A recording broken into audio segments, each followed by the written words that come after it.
નિવૃત્ત કર્મચારી એસટી નિગમના નિવૃત્ત કર્મચારીઓ અત્યારે કલેક્ટર સાહેબશ્રીને એક આવેદનપત્ર એટલે અરજીપત્રક આપવા આવ્યા છે. બરાબર, અમને ખાલી સામાન્ય 500 700 કે 1000 1.5 પેન્શન મળે છે, એ સિવાય કોઈ વસ્તુ મળતી નથી.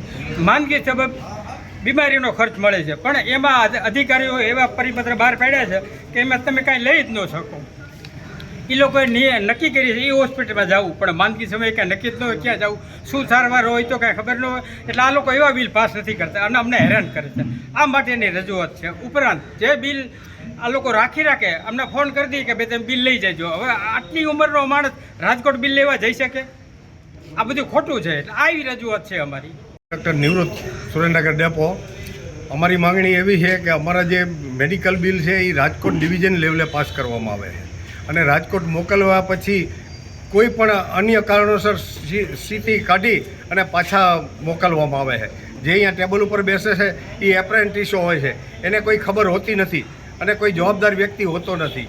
બીજા નંબરમાં કે માણસનું જ્યારે અકસ્માત થાય ત્યારે એને કયા દવાખાને લઈ જવામાં આવે છે એ કંઈ ખબર હોતી નથી. હવે એવા બિલ જે નજીકના જે સગાવાલા અથવા તો કોઈ જે આપણા સંબંધી હોય આપણને દવાખાને લઈ જાય તો એ કયા દવાખાને લઈ જાય એ આપણને તો ખબર ન હોય.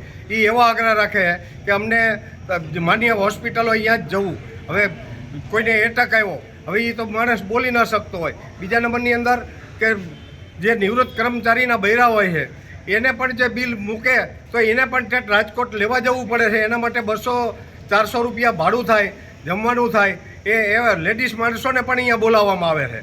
આ રજૂઆત અમારી સુરેન્દ્રનગર ડેપો લેવલે જો અમારા બિલ સ્વીકારવામાં આવે અને અહીંથી અમને પાસ કરવામાં આવે એવી અમારી માંગણી છે. મિત્રો, આવા જ વિડીયો અને શોર્ટ્સ જોવા માટે આજે જ અમારી ન્યૂઝ રૂમ યુટ્યુબ ચેનલને સબસ્ક્રાઇબ કરો.